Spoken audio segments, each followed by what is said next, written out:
display. But if you think we're gonna put on outfits like that and prance around on stage, you must be dreaming.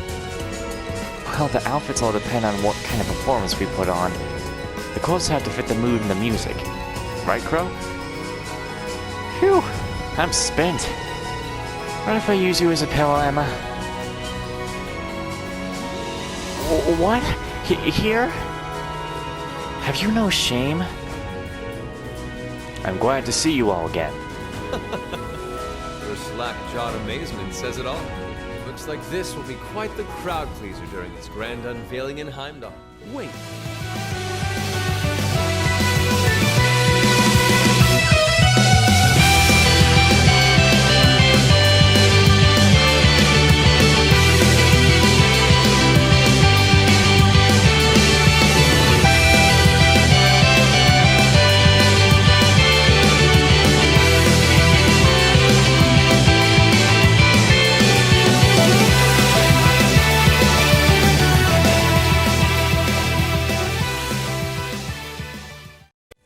Well, hello everybody, welcome back to Trails of Cold Steel. Not even our high-speed trains could hope to match that. That may be true, but we still have our own strength. How's the investigation coming along? Well, they've been pretty blatant about trying to obstruct us, so basically about what we expected. The same is true in other areas as well. Understood. Respond with pattern 13. I'll head there myself this afternoon. Yes, ma'am. Yes, ma'am. Gosh.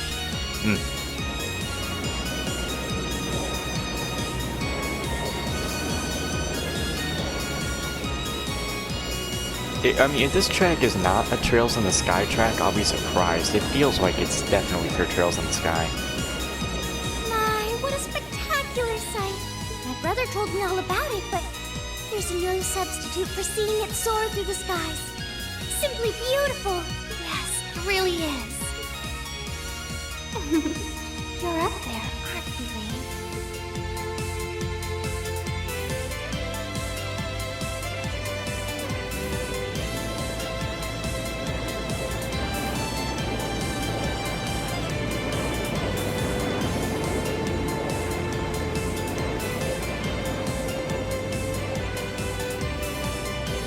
Wow! That's the Courageous! Oliver finally finished his airship. It's a fine ship, isn't it? Prince Oliver seems to have gone to quite a lot of trouble having it built. Is this the wind of change you intend to release across our stained and troubled land? Go, my son, and show me the caliber of man you can be. You talk a bit too quiet, my friend.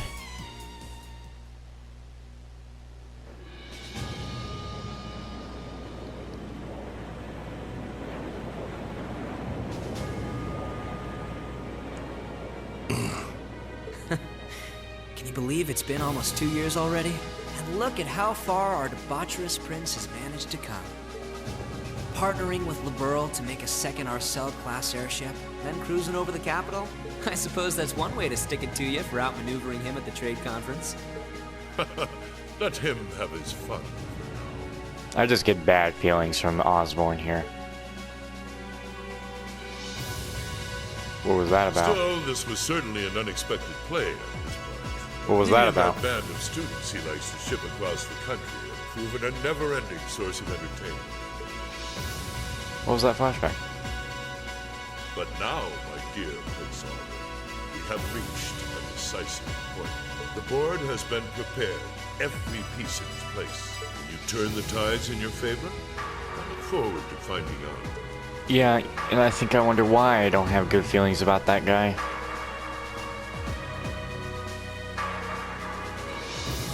That thing is speeding.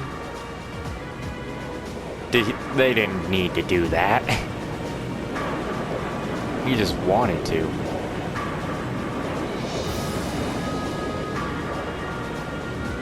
Huh.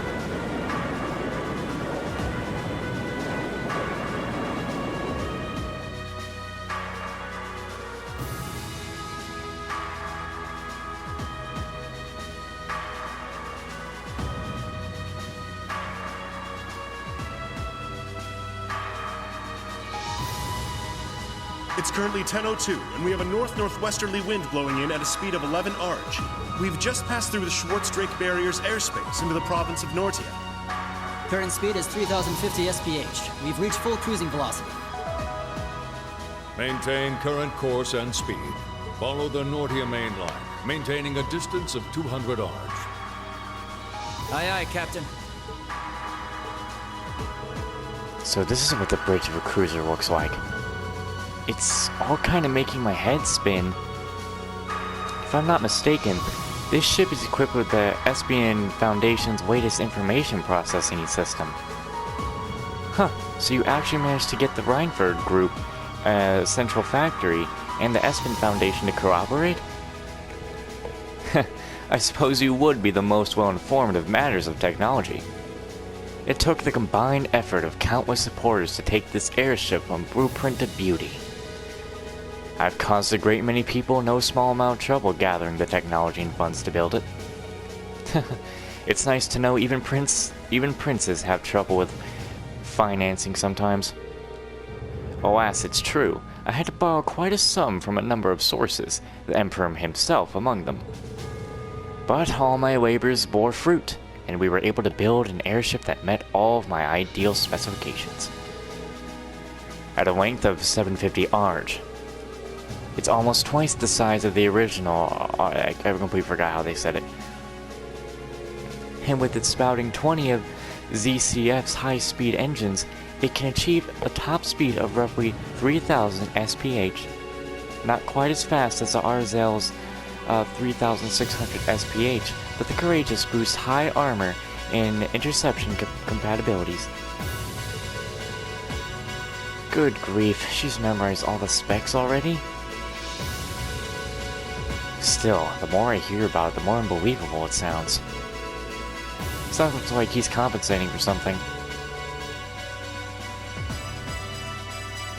Anyway, I've heard something like this was in development, but I never would have imagined you packed this much power into it.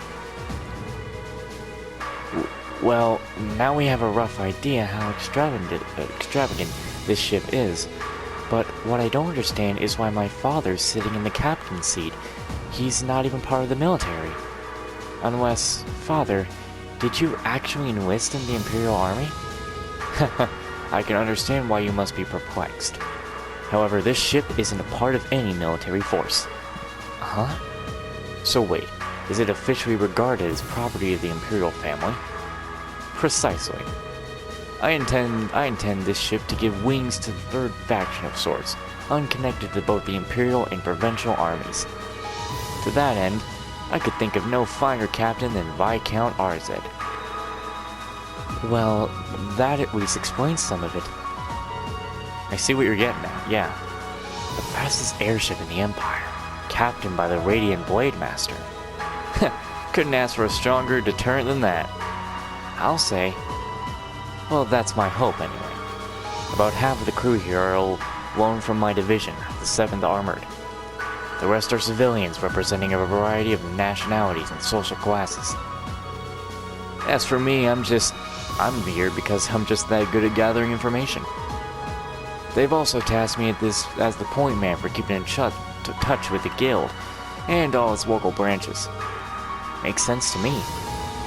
Torvald's definitely a good choice. He's got tact and patience to spare. Me on the other hand, I'm more the face-punching type. Frankly, I'm still shocked we're here. I never imagined we'd be flying in such a marvel of a ship with such a distinguished crew.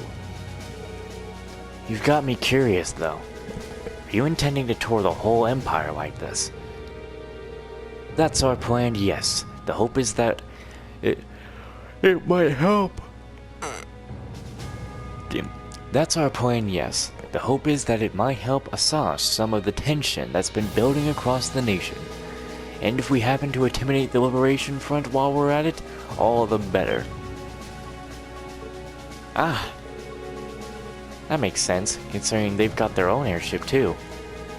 The Intelligence Division and the RMP seem to be keeping them in check for now. But having a ship like this in the air will definitely put even more pressure on the Liberation Front. In other words, this ship allows me to kill 3 birds with 1 stone. Genius, isn't it? And if I ever feel the urge to stretch my wings, I can take to the skies whenever the mood strikes me.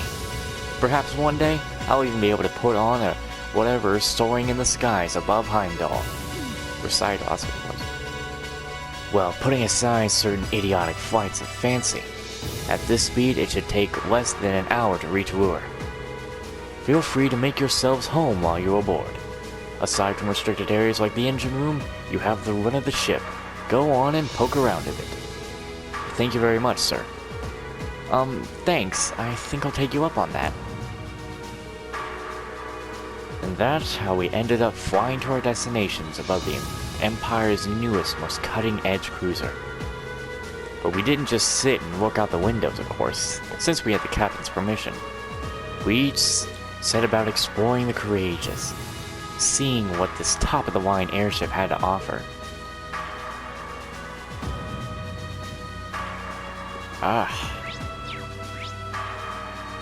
Guess we got a lot to explore then. Honestly, you could have told me sooner about this. Is this the reason you've been so busy lately? Haha, I apologize for the secrecy, but much of this project fell under the vial of strict confidentiality. There are some things I'm forbidden to speak of, even to my daughter. I'm sure you realize that.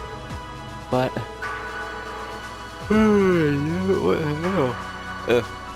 Klaus must have known, right? Why was he allowed to know while I was left in the dark? Well, we're really honored to have been invited aboard. We can rest a bit easier to know that we'll arrive in Ruhr. Yeah, whatever. Indeed you can. The Provincial Army will have little choice but to accommodate you. This ship's purpose is to act as a deterrent to both factions, as well as the Imperial Liberation Front.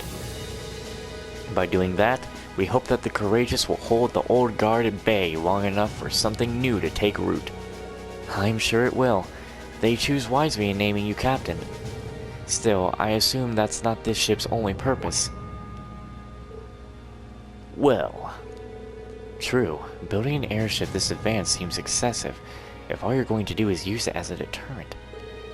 Laura's right, there has to be some other purpose it was made to fulfill. Very perceptive of you. I regret that I wasn't able to discuss this with you properly when you were in Wagram last month, but I'm proud to see just how much you've grown since you enrolled at the academy. I have my class to thank for that. Learning alongside them has been a constant source of insights.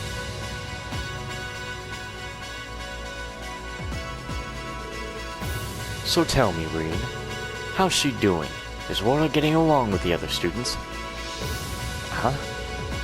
I think she's been fitting in fine. I see. That's reassuring to hear. At times I worry that growing up in a sword-fighting household caused her to end up less well-rounded than their peers. I hope you and the others will continue looking out for her. Of course, we're glad she's with us. I can't imagine Class 7 without her. I can't help but get the feeling that she's something more to you than simply a classmate. Whatever the truth may be, I hope you'll continue treating her as the lady she is. I'm not one to abide inappropriate behavior toward my daughter. I don't have the faintest idea what you're talking about, but I'd like to think I know how to conduct myself towards my classmates. Good, that's what I wanted to hear.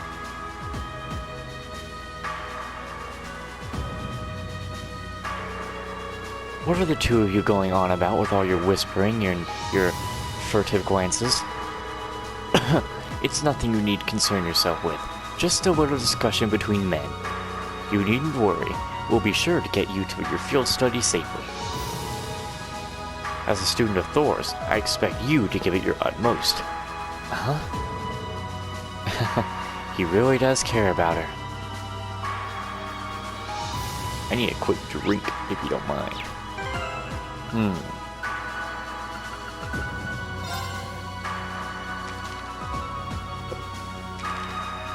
I also want to look at this. So I'm going to get that Fight 1,000 battle trophy soon enough.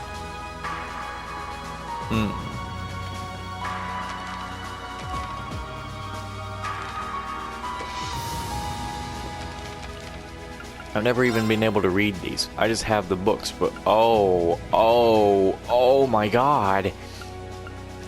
You got full books in here. Are you kidding me? Are you joking? They got full books in here.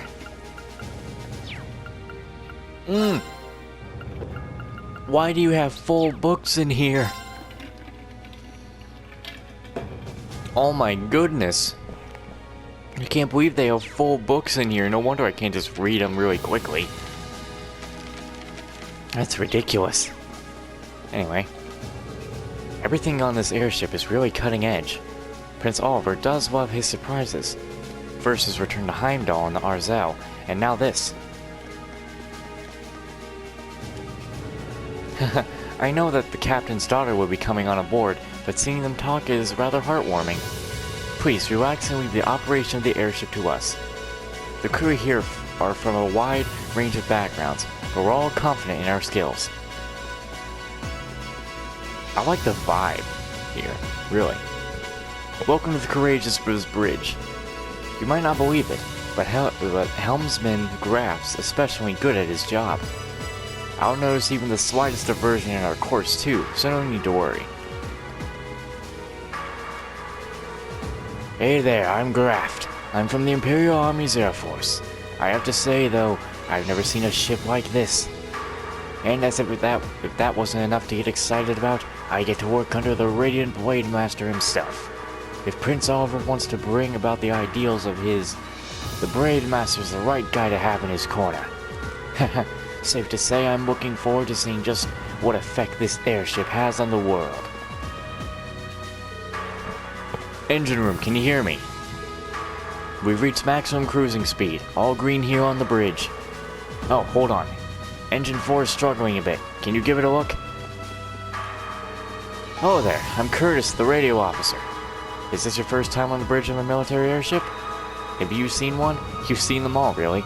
The main difference being that the Courageous is still new and shiny. Well, that and the fact that the ship and its entire crew are unaffiliated with either faction. That's unusual. We're cruising along so smoothly that it almost feels like we're one with the wind. It's like the ship is a crimson Pegasus soaring through the sky. We're really lucky to know who we know. I can't imagine many people would get the chance to experience something like this. We owe the winds and the goddess our thanks. How much I want to bet I'm going to completely forget the voices I give for characters around here. Let's check out the junction area. Let's see here. Front deck and rear deck and something other deck. Crew member here. Oof, look at that view. Before we'll do front deck stuff last, actually.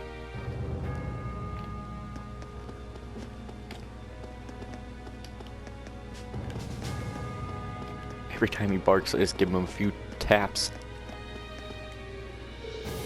Are you three working out what to do for our concert? Yeah, we've got the general gist of it figured out, but... let me ask you, Reen. Would you prefer male or female vocals? That's a really important question, too, since it'll change the audience we draw. That's a tough decision. Why don't we try both, then? You know what? That'd be perfect! Yeah, I really like that idea. 2 songs would be perfect length, too. Rehearsing will be a bit tougher, but I think we should do it. It lets us use both plans, too. He won't see me complaining. He seems really excited for this. Actually, my plan was do a song like a duet. Ah, you're a shop guy, aren't you?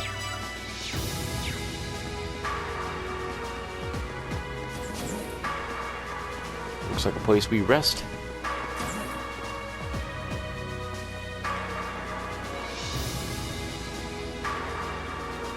Instructor Sarah? Tova? What are you guys doing out here? Oh, just a little bracer-to-bracer information swapping. That's about the long and short of it. Been a while since I saw you guys, though. Not since last month in Legram. Yeah, Always nice to see a friendly face, though. Well, despite keeping in touch with him and setting up these arrangements, it came as a surprise to me to see him on board too. Clearly, it was meant to be. Honestly, I was only brought on because of my connection with Viscount Arcee. This airship really is in a class all its own, though. It's not every day you see a ship owned by the Imperial family and captained by the Radiant Blade Master. This cruiser has the potential to be an important force in Erebonia going forward.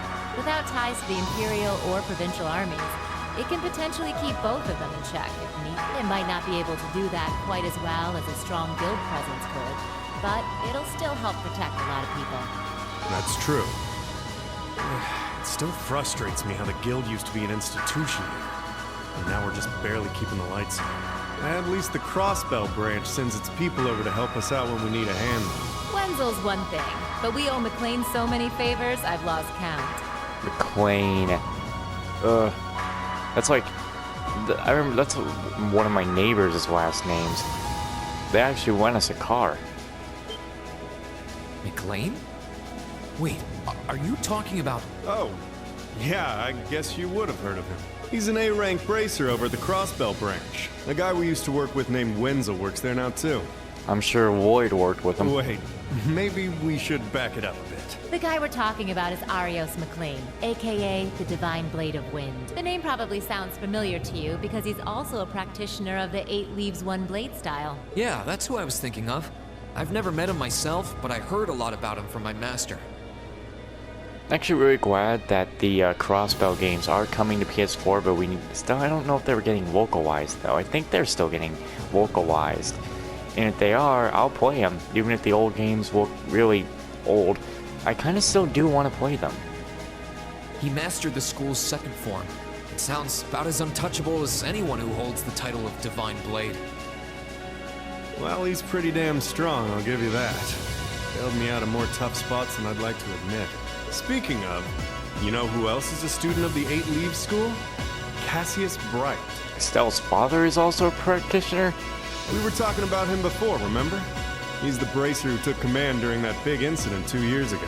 Though from what I heard, he left the way of the sword behind a while back. It's kind of funny that... well, I guess Estelle couldn't have been one because, well, if she was, then wouldn't Reen need to be something different with his work? Like, Estelle would be the one who's powerful, like, the 8 Leaves, and then Reen would have to have a different weapon, wouldn't he? I feel like they would change that because then you would have 2 protagonists who use swords. Cassius Bright was here in Erebonia. Wait, 2 years ago. 2 years ago would be in Trails in the Sky 3, or the 3rd. It was an eventful time, to put it lightly. I might bring up a lot of stuff, like with Trails in the Sky or Trails to Zero and Azure. I mean, I don't know all that much. I just know what I think is important enough information. And yeah, we have Cassius to thank for getting us past that. But afterward, well, you know the story from there. They shuttered guild branches all across the Empire, one after the other, and your dear, sweet instructor was out of a job. I'd be glad to give you all the grisly details, but it's a long story. We should probably save it for another time. But hey, the guild seems to have a good track record with folks from the 8 Leaves School. Maybe you should consider a career as a bracer. Door's always open, you know? Me? A bracer? Huh. I never really thought about it before. Hey, there's enough of us singing the Bracer Blues without you trying to recruit my students. Never hurts to start them early. Seriously, though, we're always looking for more good people. If that's something you wanted to do, I wouldn't turn you down. I'll give it some thought. Reen becoming a bracer. He'd just be another Estelle. Reen is his own thing. I remember in 3 they were calling Reen the Ashen Chevalier. So I guess we'll figure out why he got that name soon. That's why, of course, is another good reason I came back to this, because I can learn all those things. It really does make me happy that I came back here, though, because If I just went and got 3 and didn't come back to 1 and 2, then I wouldn't know much about the story, and whatever happens in 3 won't impact me as much. And when I think back to it though, when I think back to 3 of playing the demo, to see Reen as an instructor, it's actually cool to see him as a teacher with students. Because, like, you know, he was a student and he is the new Class 7, that's what he made. So it's really cool to see that. I couldn't believe what I was hearing. Why is this one not voiced? I had no idea the Reinford Company was involved in developing something on this scale all this time. Then I find out it was a collaboration with the Espion Foundation and ZCF. And on top of that, she's got her hands in the development of our Arcus units too? It's too much work for one person. How many projects does Mother have under her wing right now? Well, I'm afraid I can't give a simple answer to that. But suffice to say, the chairman only knows about a small number of projects in development by the Reinford Group. Wait, the directors have... I knew it! Oh. Hello, Master Reen. Sorry, am I interrupting something? No, it's okay. Have you finished exploring the airship? I expect it'll be a little while longer before you reach Ruhr. Finished? I don't even think I've seen half of it yet. It's kind of overwhelming. I'm looking forward to landing in Ruhr, though. It's been a while since I've seen the industrial metropolis.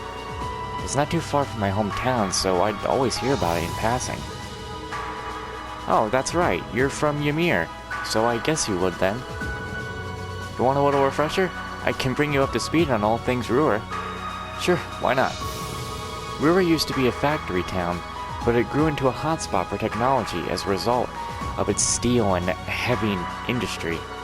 The population is around 200,000, and since the city in the Notoria province is under Marcus Ragner's jurisdiction... Ah, that's right. I still find it kind of wild that Angelica is his daughter. You know, the last time I visited, it felt like the whole city was man-made. Trees and grass were rare sights. It made it kind of hard to tell how large the city really is. Well, the city itself is basically one giant structure, divided into several levels. It's been expanded so many times that even long-time residents occasionally wind up in places they don't recognize. Why, I've lost count of the number of times I've had to pick up Lady Elisa when she lost her way. That was when I was a kid. Don't say it like it still happens. Really, it was a long time ago. Something tells me we're looking at a nice, not-so-quite distant past. Anyway, north of Ruhr is the iron mine. It's actually an iron mine. I could have said that. The iron mine there makes its way into most of the Reinford Group's products in some form or another. The amount of ore they get from there, just the one mine, is immense. The Empire would be a different place today without it. I don't doubt it. Even our textbooks mention the Sashin mine. It's been vital to the Empire since before the Orbital Revolution. In the center of Ruhr, you can't miss the Reinford Group's corporate headquarters, which is basically my house. Honestly, I was hoping I wouldn't have to go back anytime soon. Elisa. I guess there's no point in moping about it now. We've yet to have a field study that didn't spiral into some sort of hectic adventure, but I'm ready if you are. Well, we'll just take it as it comes. I'll be wishing you all the best. Oof.